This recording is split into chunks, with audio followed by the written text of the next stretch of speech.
Hello students, this is Niteen Mohod, and through this video we are going to see the concept of constant current source and constant voltage source. Here first we are going to see the ideal constant voltage source. The constant voltage source is the source which provides you the constant voltage independent of the load current. Now here we are considering the ideal conditions for the constant voltage source, and the condition is it should have zero internal resistance so that there should be no voltage drop across its internal resistance. And what is expected from the source, that output voltage remain absolutely constant for any change in the load current. But practically voltage source with zero internal resistance is not possible. So what can be done? Therefore, the voltage source with very small internal resistance, represented as small r, can be considered as a closer to ideal one. Here we are seeing the example of an ideal constant voltage source. First consider only this part of the circuit when RL is not there in the circuit. So consider 6 volt battery with an internal resistance of 0.005 ohm, which is very small. Condition 1 is RL is not connected. So this RL will not be there, this part will not be there, and therefore only this much circuit will be there from A, then internal resistance, battery, and B. Under such condition, the voltage existing between point A and B, that is VAB or V0, will be equal to the battery voltage, that is 6 volt. Now condition 2.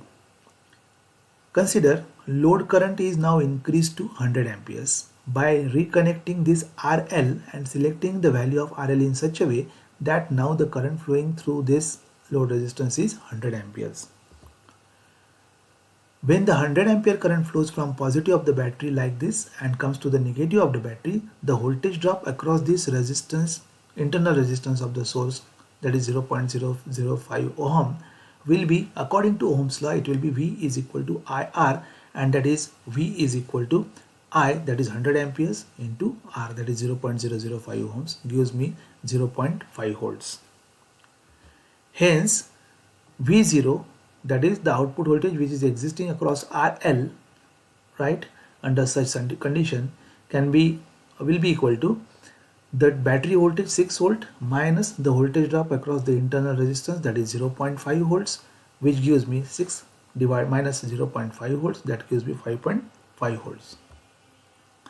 Thus, for variation in the load current from 0 amperes to 100 amperes, the output voltage drops from 6 volts to 5.5 volts, which is comparatively very small, and hence it can be considered as a constant voltage source. Ideal constant current source. This is now the current source, which is we are calling ideal constant current source because of the condition that the source will have the infinite internal resistance. Again, the same problem exists, that in practice no source with infinite internal resistance exists.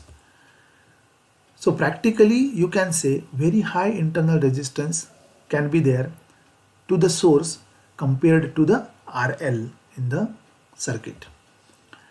Now consider a 6 volt battery with its internal resistance or the source resistance equal to 1 mega ohm, which is very large as compared to the load resistance RL, that is 20k or 200k. Here we have shown two values for RL because we are considering two conditions for this circuit, one at 20k and another at 200k.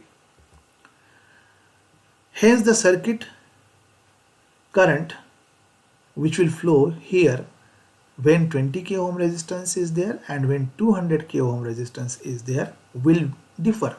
Now see, when 20k ohm resistance will be there as a RL, at that time the current which is flowing from 6 volt battery like this through 20k and to negative of the battery will be equal to 6 divided by 1 mega ohm plus 20 kilo ohms. So 6 divided by 1 mega ohm plus 20 kilo ohm gives me 6 upon 1.02 mega ohms, as mega ohm means 10 raised to power plus 6 ohms. This gives me on calculation 5.9 microamperes, right? And when the second condition we take, that when 200k will be the load resistance, at that time the current which will flow in this circuit will be 6 volt divided by 1 mega ohm plus 200k, that is again by converting you will get 6 divided by 1.2 mega ohms, and that gives me on calculations 5 microampere. So you can see in the initial case when 20 kilo ohm resistance was there as a RL, 5.9 microampere current was flowing, and when 200 kilo ohm means almost 10 times resistance is changed here, 20k to 200k, but the current change is only 0.9 microampere.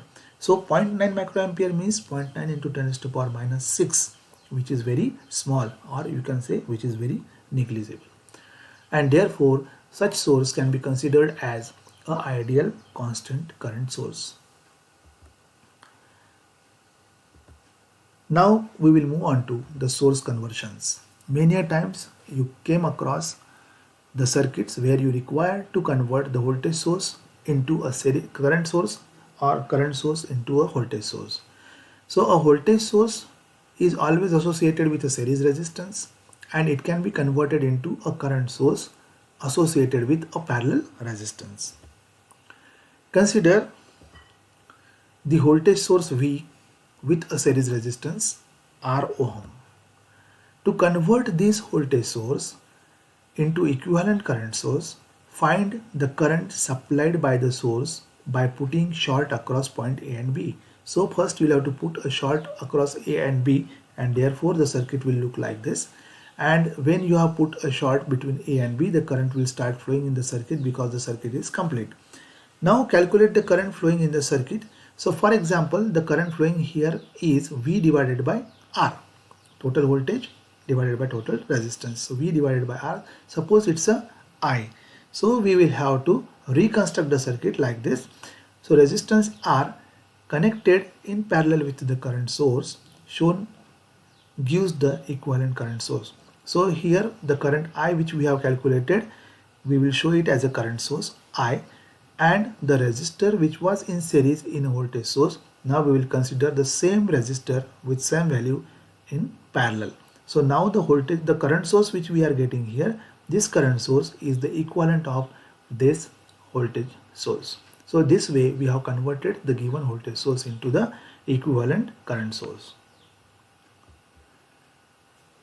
Problem we will see on the source conversion. Here the voltage source is given a 20 volt battery with a series resistance of 20 ohm, and we have to convert it into the equivalent current source. Now first thing is put a short across A and B, and hence the circuit will look like this. As soon as the circuit is complete, the current will start flowing from positive to negative like this. The current flowing here in the circuit will be 20 volts divided by 20 ohm, that gives me 1 ampere. So we will get 1 ampere current flowing in the circuit. Hence, considering 1 ampere current source, equivalent current source for the given voltage source can be drawn as this. So 1 ampere current source is shown with a parallel resistance, associated with parallel resistance because it's a current source, and the resistance value will be same as 20 ohm. So this is the given constant voltage source, or you can say the given voltage source, and this voltage source we have converted into the equivalent current source. Convert the given source, or now this is the current source given here, and we have to convert this current source into the equivalent voltage source. Now here in the closed circuit, the current will start like this and it will come to this point. Now 5 ampere current is flowing through the 6 ohm resistor. Under such condition, first we'll have to calculate the voltage drop across the 6 ohm resistor because of this 5 ampere. So when 5 ampere flows through the 6 ohm, the voltage drop across 6 ohm will be 5 into 6, that is V is equal to I into R according to Ohm's law. Hence by Ohm's law, we are getting 5 into 6, that is equal to 30 volts. Therefore, you can reconstruct the circuit with a voltage source of 30 volts and a series resistor of 6 ohm like this, and this will be the equivalent voltage source for the given current source. Thank you.